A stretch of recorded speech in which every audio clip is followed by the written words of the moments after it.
রাতের অন্ধকারে আমার শ্বশুর যেভাবে কাজ করল সেটা শুনলে তোমাদের দাঁড়িয়ে যাবে, তাই গল্পটি শেষ পর্যন্ত শোনার আগে কানে হেডফোন লাগিয়ে নাও আর চ্যানেলটি এখনই সাবস্ক্রাইব করে দাও।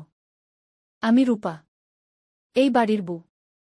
স্বামী বিদেশে, আর আমি একা একটা ঘরে হাঁসফাঁস করে কাটাই প্রতিদিন। আমার স্বামী রাজীবকে বিয়ে করেছি প্রায় 1 বছর।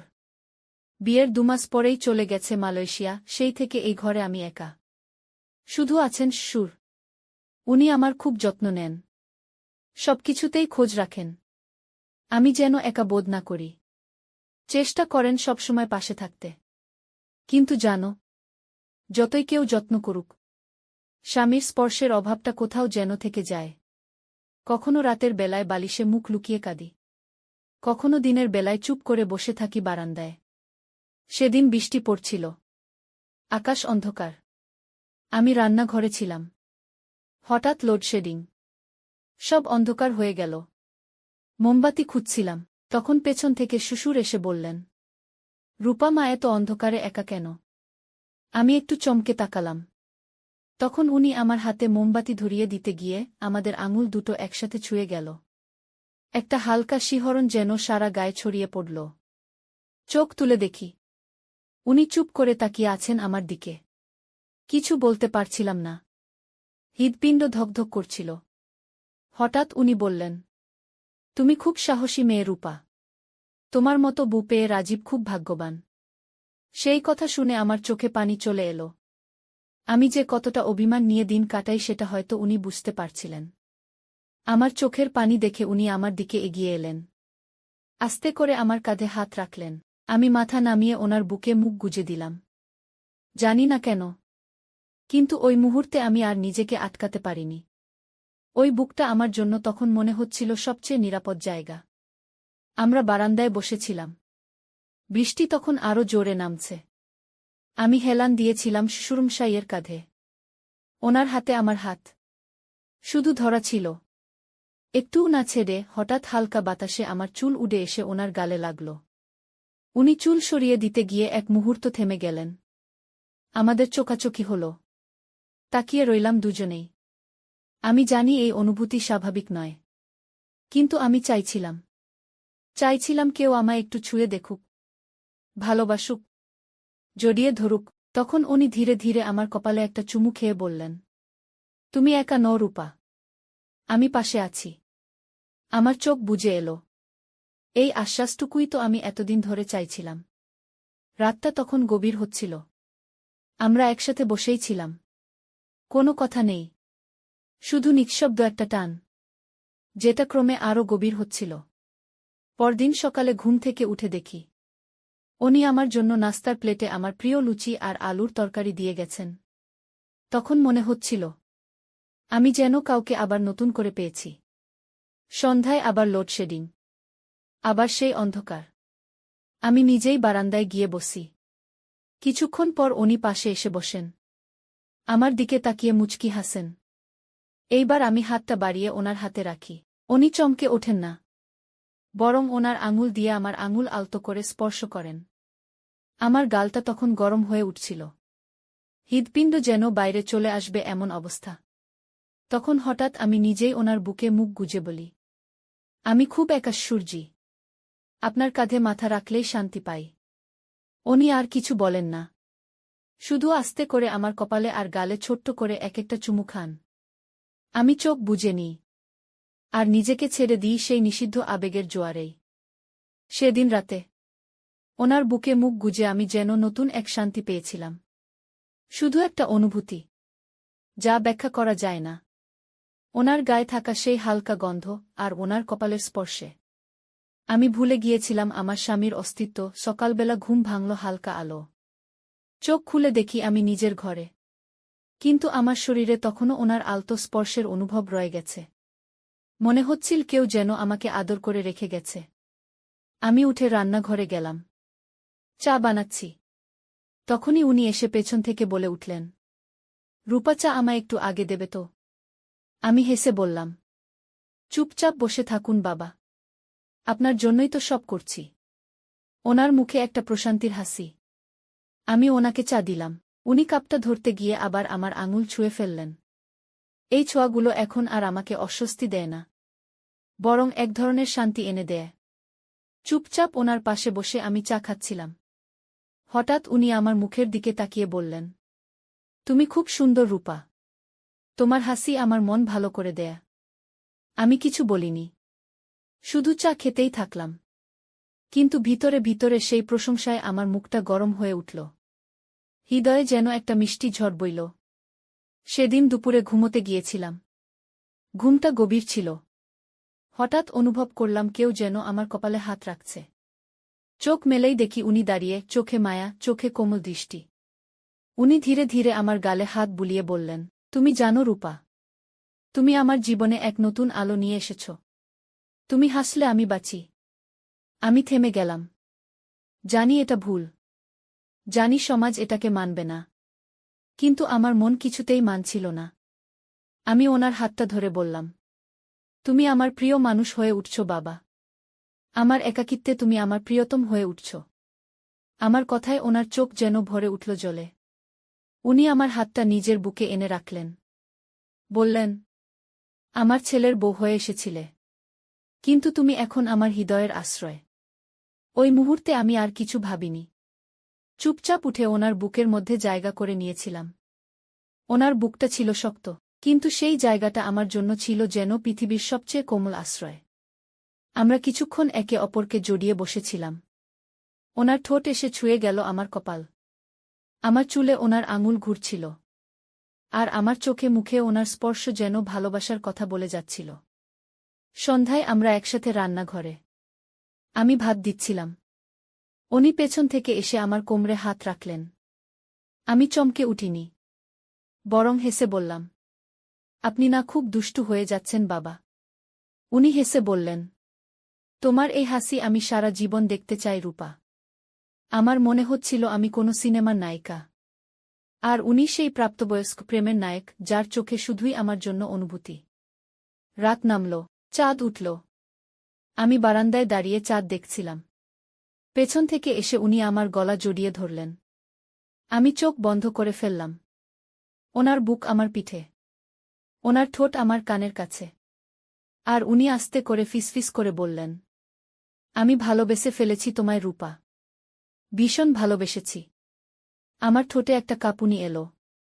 আমি ঘুরে দাঁড়িয়ে ওনার ঠোঁটের উপর আমার ঠোঁট রেখে দিলাম। একটা নরম দীর্ঘ চুমু, যেটা আমাদের নিষিদ্ধ টানকে স্বীকৃতি দিল। শুধু নিঃশব্দে। ওনার ঠোঁটে আমার ঠোঁট রাখা ছিল। চাঁদের আলো আমাদের দুজনকে ঘিরে রেখেছিল। সেই চুমুটা যেন কোনো কথার প্রয়োজন ফেলে না, সব বলে দেয় নিঃশব্দেই। আমি জানতাম এই ভালোবাসা অন্যরকম।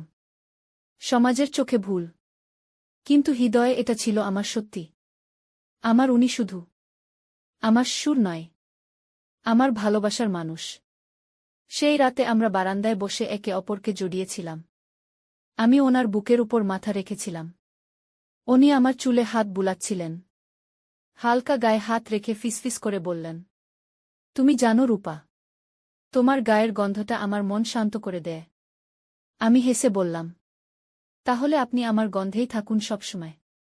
আমার শরীরটা হয়ে উঠুক আপনার আশ্রয়। উনি আর কিছু বলেননি, শুধু আমার গাল ছুঁয়ে চোখে চোখে তাকিয়েছিলেন অনেকক্ষণ।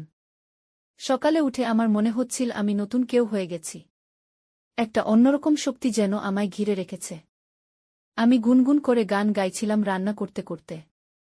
উনি এসে বললেন, আজ তুমি অনেক বেশি সুন্দর লাগছ। আমি হেসে বললাম, কারণ আজ আমি ভালোবাসায় জেগেছি। আর সেই ভালোবাসাটা আপনি দিয়েছেন। উনি আমার পেছনে এসে দাঁড়ালেন। ধীরে ধীরে আমার কাঁধে হাত রাখলেন। তারপর চুল সরিয়ে গলায় একটা নরম চুমু খেলেন। আমি চোখ বন্ধ করে ফেললাম। শরীর কেঁপে উঠল। তবে একটুও বাধা দেইনি, কারণ আমি এটাকেই চেয়েছিলাম। উনি আমার হাত ধরে বললেন, আজ দুপুরে একটু আমার ঘরে এসো, আমি তোমার জন্য কিছু তৈরি করেছি। দুপুরে দরজা বন্ধ করে আমি গেলাম। ওনার ঘরে ঢুকেই দেখি বিছানার উপর একটা নরম রেশমি শাড়ি রাখা, পাশে একটা পারফিউম, আর একটা ছোট্ট চিরকুট। চিরকুটে লেখা, তুমি যদি এটা পরে আসো, তাহলে আমি বুঝব তুমি আমায় শুধু মনে নয়, শরীরেও চাইছ। আমি কিছুক্ষণ চুপ করে দাঁড়িয়েছিলাম। তারপর নিজেকে আর আটকে রাখতে পারলাম না। ওই শাড়িটা গায়ে জড়িয়ে ওনার সামনে এসে দাঁড়ালাম। ওনার চোখ বিস্ময়ে বড় হয়ে গেল। উনি ধীরে ধীরে এগিয়ে এলেন। আমার চিবুকে হাত রেখে বললেন, তুমি জানো তুমি কতটা অপরূপ লাগছ এখন। আমি লজ্জায় চোখ নামিয়ে ফেললাম। তখন উনি আমার কপালে ঠোঁট রাখলেন, তারপর মুখে, তারপর গালে। ধীরে ধীরে ওনার ঠোঁট আমার ঘাড় ছুঁয়ে এলো। আমার শ্বাস গা থেকে খুলে গেল যেন। আমি ওনার গায়ে ঝুঁকে পড়লাম। ওনার বুকটা শক্ত কিন্তু নিরাপদ। আমরা দুজনে অনেকক্ষণ ধরে একে অপরকে জড়িয়েছিলাম। এই মুহূর্তগুলো যেন চিরদিনের জন্য ধরে রাখতে চাইছিলাম। আমার হৃদয়টা চাইছিল, এই মানুষটা যেন আমার ছেড়ে কোথাও না যায়। হঠাৎ বাইরে থেকে দরজার বেল বাজল। আমি ভয়ে ছিটকে উঠলাম। উনি শান্ত করে বললেন, চিন্তা করো না, তুমি এখন আমার। এই ঘরটাও আমাদের। আমি হালকা মাথা নেড়ে বেরিয়ে এলাম। বুকে তখনও ওনার ছোঁয়ার অনুভব। ঠোঁটে তখনও ওনার ভালোবাসার নরম চিহ্ন। সেদিন রাতে ঘুমাতে পারিনি। চোখ বন্ধ করলেই ওনার মুখ, ওনার হাত, ওনার ঠোঁট মনে পড়ছিল। এই সম্পর্ক এখন আর স্বপ্ন নয়, এইটা আমার বাস্তব, যেখানে আমি সুর নয়, একটা পুরুষকে ভালোবাসছি, যার ছায়ায় আমি নিজেকে পূর্ণ মনে করি। আমার চোখে তখন ঘুম নেই। শরীরে তখনও ওনার ছোঁয়ার গন্ধ, ভালোবাসায় ভেজা এক অদ্ভুত কাঁপুনি। আমি জানতাম এটা ঠিক নয়, তবু মন মানছিল না। আমি এখন যাকে ভালোবাসি, সে আমার সুর, কিন্তু ওনার স্পর্শ ছাড়া আমি এখন নিজের অস্তিত্বই খুঁজে পাই না। পরদিন সকালে ঘুম ভেঙে দেখি উনি বারান্দায় দাঁড়িয়ে সিগারেট খাচ্ছিলেন। আমি ধীরে ধীরে গিয়ে পেছন থেকে ওনার বুকে হাত রাখলাম। উনি চমকে তাকালেন। তারপর মৃদু হেসে বললেন, তুমি এখন আমাকে ছেড়ে যেতে পারবে রূপা। আমি হেসে বললাম, আমি কোথায় যাব? আপনি ছাড়া আমি এখন কেউ না। উনি আমার কপালে চুমু দিয়ে বললেন, তাহলে এসো, আজ সারাদিন আমার পাশে থেকো। আমরা একসাথে দুপুর কাটালাম। ঘরের পর্দা টেনে দিয়ে আলোর ভেতরে ভালোবাসা লুকিয়ে রাখলাম। ওনার কোলের উপর মাথা রেখে শুয়েছিলাম। উনি আমার চুলে আঙুল চালাচ্ছিলেন, আমার গাল ছুঁয়ে বলছিলেন, তুমি জানো রূপা, আমি কবে থেকে এমন কাউকে খুঁজছিলাম, যে শুধু আমার হবে। তুমি সেই আলো।